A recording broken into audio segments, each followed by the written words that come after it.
right, welcome to yet another fabulous star-studded news and nonsense. We got IG, Infinitely Galactic, Matthew Moore, Toss today, and myself.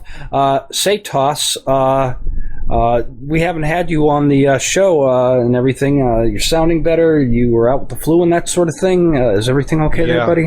I'm doing much better. Thank you for asking. I caught a nasty cold. I lost my voice in this. By the way, did you say stars? Where are they? Oh, it's us. Oh, silly bee. Yeah. Manjaro has just released the 089 versions of their premier operating system, and this week I'm going to be doing a roundup video, much like I did with the OA8 series, and I'm going to be basically covering all the desktops that they're bringing to the table. Lots of really great features, so be sure to check out my channel. I should have that up by Wednesday or Thursday. So, and Phil asked me, a shout out to Phil, the developer. Him and his team are doing a magnificent job bringing all kinds of new innovations and that sort of thing. So I look forward to reviewing this series. I'm currently running 089 right now. I just updated to it today, and so far it's all ponies and rainbows. Well, let me get a second opinion. Matthew Moore is on the show. Matthew, is Manjaro that good? Well, anybody that knows me can tell you that I used to distro hop constantly, even more than one a day sometimes. And since I found Manjaro, it has been the only Linux distribution that's been on my computer ever since. So that might tell you something. Wow. Okay. Well, I have some Ubuntu news. Patrick, we have talked about some possible new smartphones. Guess what? Apparently, the game is back on. The game of producing, that is, Ubuntu phones. Mark Shuttleworth had a Google Hangout, a conference call with several of his team members. There are going to be Ubuntu phones coming out this year. Two manufacturers. One is called Meizu and the other is BQ. Didn't I have that lunch at Burger King yesterday? I thought that was on the menu. Is that what gave me indigestion? Well, yeah, but Ubuntu phones are coming out towards the end of this year. I don't believe he gave a specific date. Don't know the specs or pricing. I think that's terrific news. Look, let's face it, there are really two big players for smartphones. You have Android, Google's Android, and Apple's iOS, the iPhone, and then there's everybody else. But I think there is room for a third major player for smartphones. IG, how do you see it? Definitely. I'm really keen to see what these phones can bring because, as far as there's such a vast marketplace out there for smartphones nowadays, more so than there are for desktop computers and desktop operating systems. So I think if Ubuntu's got a vision here to make these phones happen, and now they've got hardware partners that are on board to actually create a product that can ship this year, I mean, I'm all for it. I'll be trying to get my hands on one of those to test them out as soon as I can. But in the meantime, there's certainly plenty of competition between iOS and Android. So anybody who falls out on either side of those can pick up the Ubuntu phone as an alternative. So more power to Linux, really. Cool. Yeah, I almost forgot the last poll on the Total OS Today website. Would you buy a Linux PC? I forgot to mention. Almost 90% said you would. Awesome. There is a new poll up. Simple. Would you buy Ubuntu phones? A simple yes, no, or maybe. I will have all the links below in the show notes. Matthew, would you buy an Ubuntu phone? Well, is there room for another mobile device? Absolutely. And in terms of being the overall future of the industry, I think these convergence technology devices is going to be where the future of the PC goes. And developing these mobile devices and helping them to evolve to be more powerful would absolutely help that cause as well. Spatry, you were looking for the combination smartphone shaver. I'm sorry to say that will not be coming up with Ubuntu, but would you buy an Ubuntu phone? Maybe. I don't know. I happen to like my Android. Fair enough. Okay. Well, speaking of phones, this is a little bit on the nonsense side, but there's a rumor about the Galaxy S5 coming out, or an announcement sometime in the next couple of weeks. There was a teaser line, a tagline for the Galaxy S5. I think it had a picture of the beach or the ocean. This is what it said. Galaxy S5. Wet, fit, and alive. Samsung, I'm so sorry. I prefer my smartphones, dry, fat, and comatose. What the heck is that all about? Does that mean that we can take the smartphone fishing, fishing with dynamite and still have a phone in one piece? Fit. I didn't know iPhones or smartphones had a problem with their diet.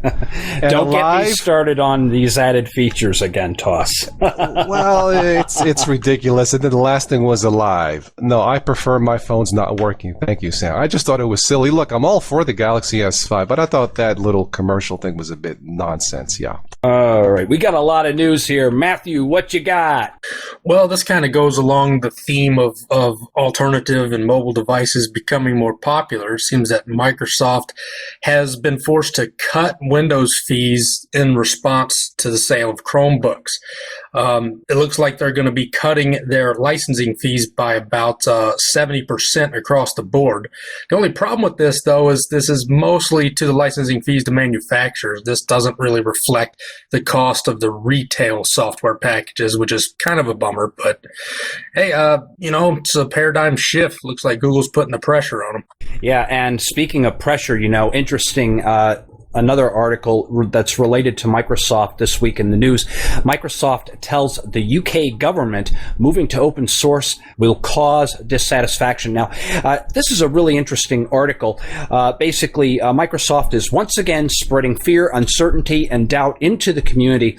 And they have a link in this article, and of course, I'll have links to these articles in the show notes for you guys. This is from the Muktiware website.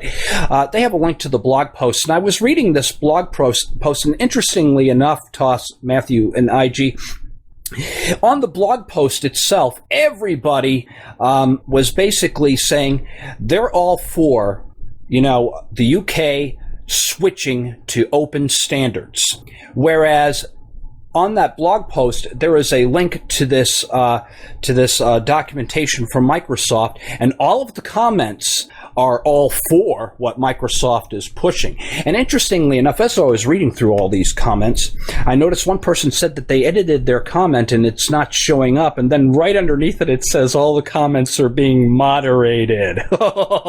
Surprise. Yeah, I thought that was really funny, because one page here, you got all of these people saying, yes, the UK government should step up to the plate, because, the ODF, or open document format, will enable people to be able to have publicly be able to access documents without having to buy Microsoft software. And then, of course, there is OpenXML, which really isn't open, because try and use free and open source software to open it, you might run into some problems. So really, really interesting. So for those of you who want to follow along with that, there will be a link in the show notes to this article, and then you can just click the links in the article and that sort of thing about that. It does remind me of a video that surfaced probably about 2 years ago, where Microsoft made just a very simple motion graphics video about how open software was pretty much killer to anything enterprise, because of the fact it was going to break and you'd have no support and you wouldn't be able to call anyone, and it would pretty much destroy your business from the ground level up.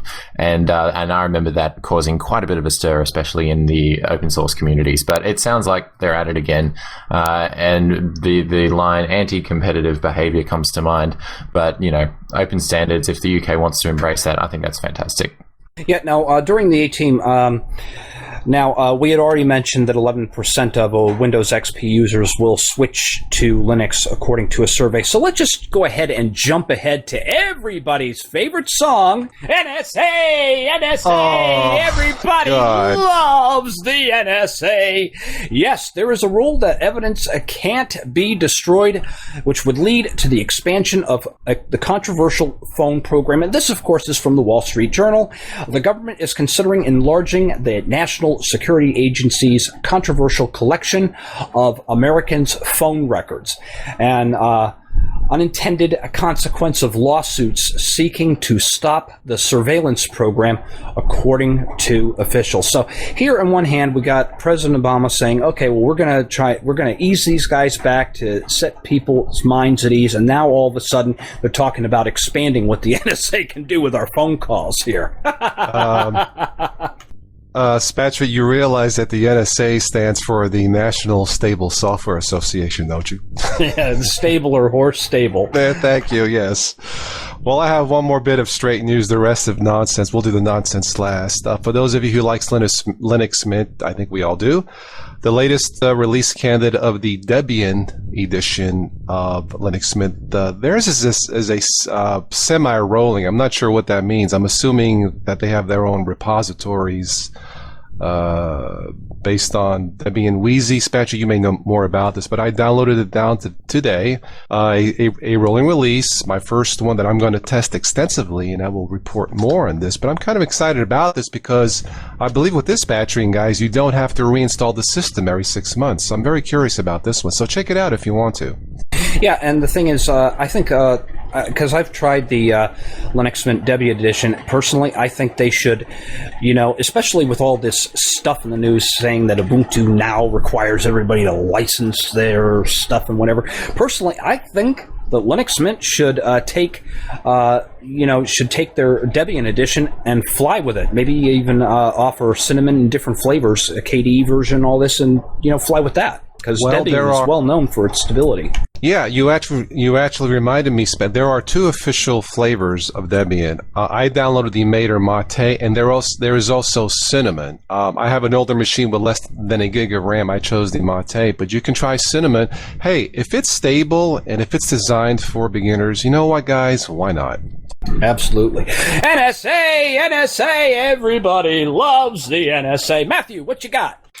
Well, we were actually talking about this a little earlier. A survey done by TechPro Research shows that 11% of organizations that are still using Windows XP plan to switch to Linux very soon.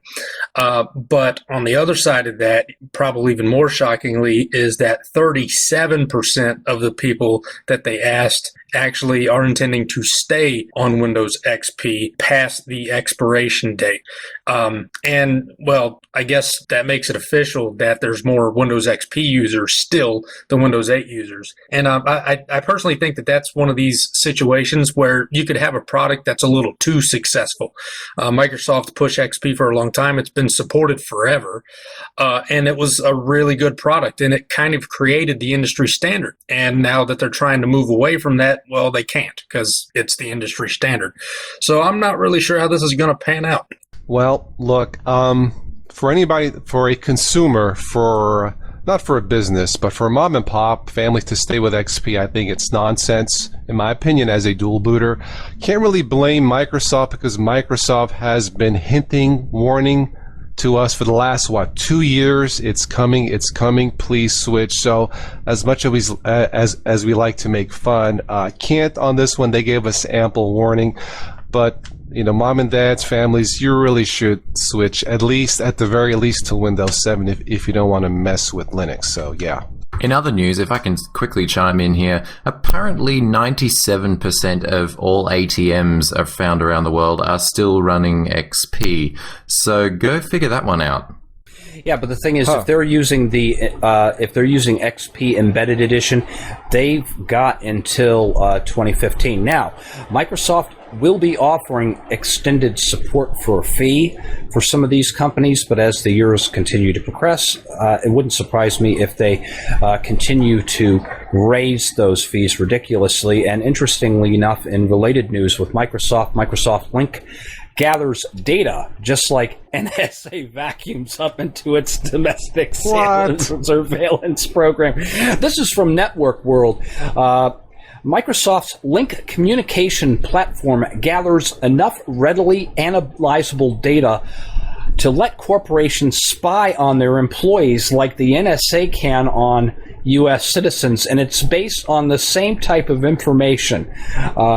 Call details. At Microsoft's Link 2014 conference, software developer event Zero detailed just how easy it would be, for instance, to figure out who is dating whom within the company and pinpoint people looking for another job. Well, on that note, let's move on to some straight nonsense. Here we go. Well, guys, I guess we can put a new word in the global dictionary of technology terms. Of course, we all know Google Glass, a fine piece of technology that you wear, wearable technology. It's becoming more and more popular. Apparently, there are some of us, well, not us, but there are some folks who wear these glasses and they are not respectful or courteous of their fellow human beings. There's a new term. These people are becoming a bunch of glass holes. That's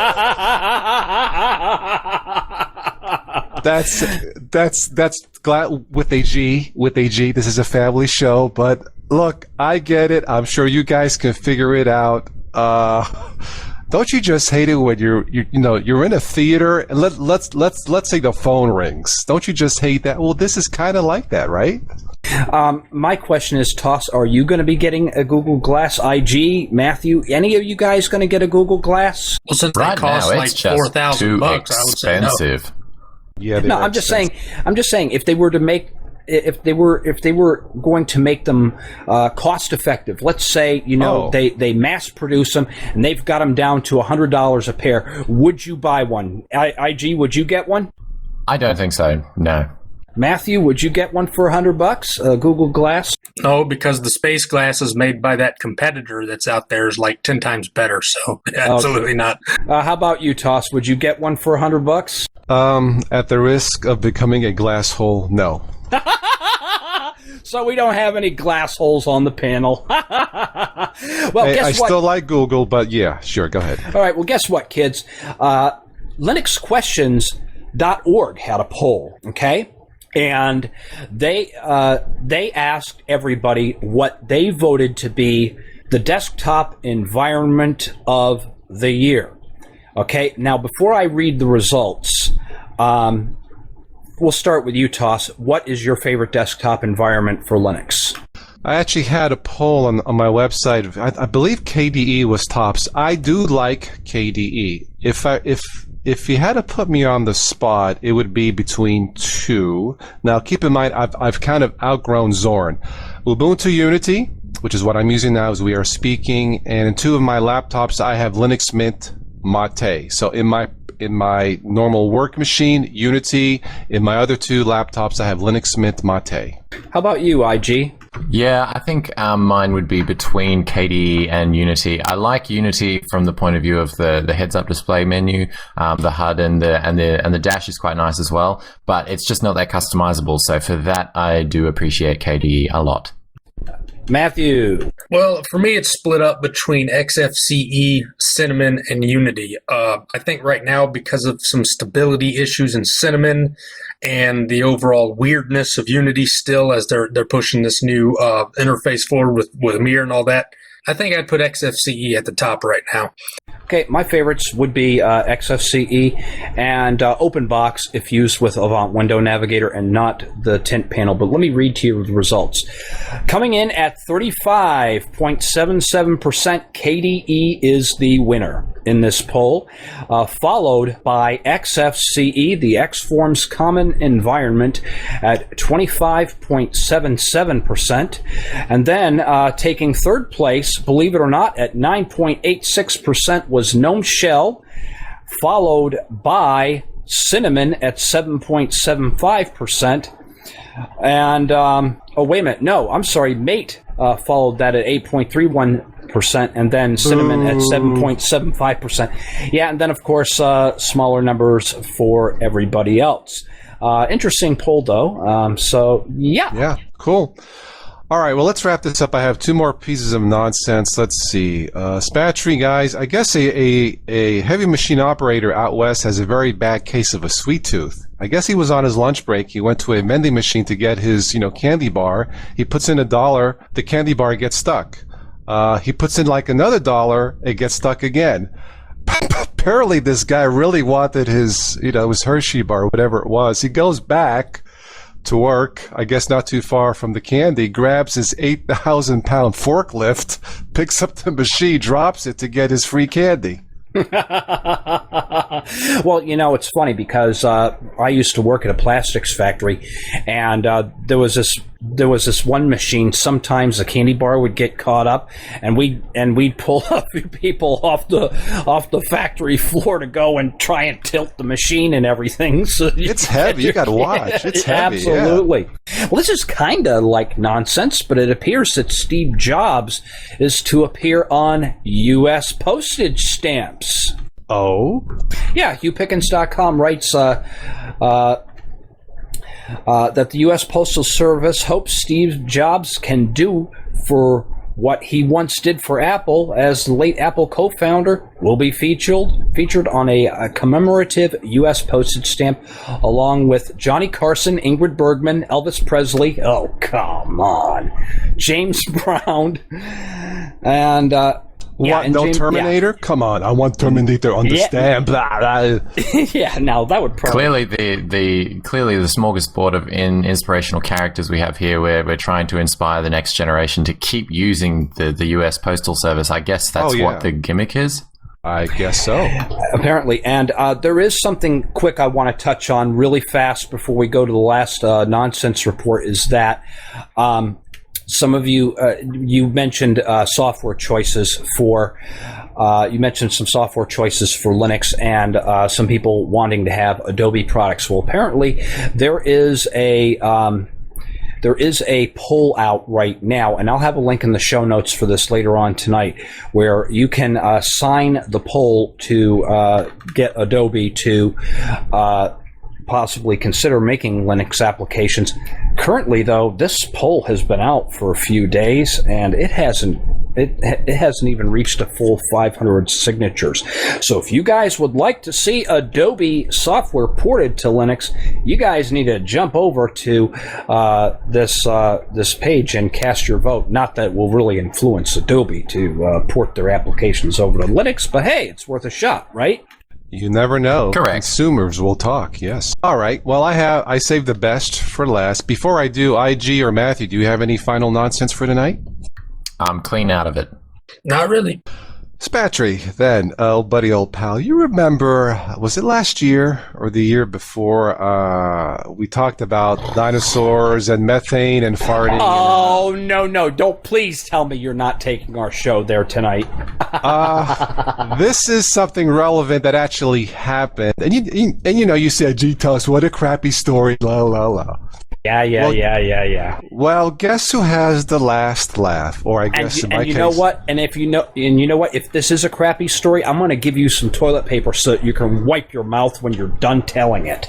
I think we need a smartphone app that can measure gases. This is a real headline from last month. I am not making this up. This is relevant.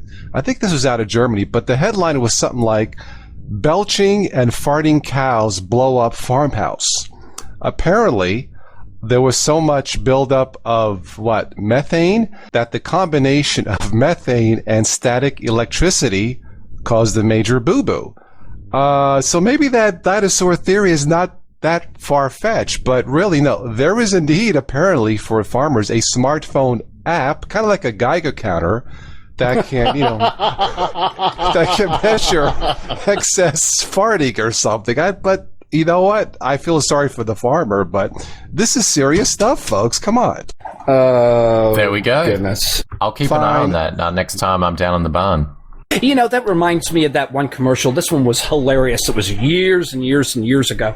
They're having a Thanksgiving dinner, and they bring this gravy to the table to put on there, and there's a little blurb in there like there's something in the gravy, and then the next thing you know, you got these guys rushing into the house with these Geiger counters and in these green suits and everything, with the gravy, and then there's the outside scene, 50 cop cars in front of the house and these trucks and lights everywhere, and the neighbors are going, well, what's wrong? And they're saying, there's something in the gravy.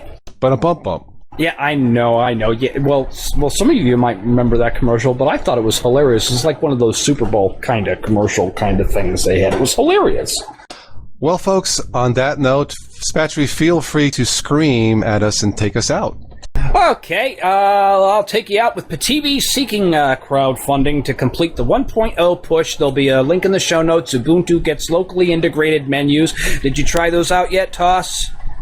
Yes. I guess the global menu thing, I guess you have a choice of switching back and forth. Yep, and of course, Steam still needs to get game publishers to make games, since we've got over 500 games and that sort of thing. They're getting the driver support. Now we just need the game manufacturer support. But that's all I've got. Thank you, all of you, for a wonderful show. This was kind of unexpected for a news report, but hey. Yeah, cool. Thank you, IG, Matthew, of course, Battery, and for myself, all of you. Thanks to the LDC for hosting the show as always. Hopefully we'll do something like this next week. IG, you've got to come back week after week now that you're done with school. Come on. Please. I will do my utmost, but freelancing, duty calls and got to go make some money somehow. Absolutely. I hear you. Absolutely. Okay, well, just let us know when you can make it, yeah. Absolutely, I will. Yeah, and you're doing all those video projects in KDN Live, right? Where I can, yes. All of my private projects I still do in KDN Live, but yeah, everybody else, of course, professional level software dictates that you use, whatever it is that the industry is using. Yep, slaves. Yep, just like Matthew said, you use Linux because you want to, and you have to use Windows because you have to. Yeah, That's exactly right. A perfect marriage. I'm out. Thanks, guys. IG, Matthew, Battery, for myself, Toss today. Arrivederci. Today's show was brought to you by the Linux Distro Community. Visit us today at linuxdistrocommunity.com and chat with us on Mumble or in IRC on the Freenode network in the Linux Distro Community channel. The Linux Distro Community. Freedom through the sharing of knowledge.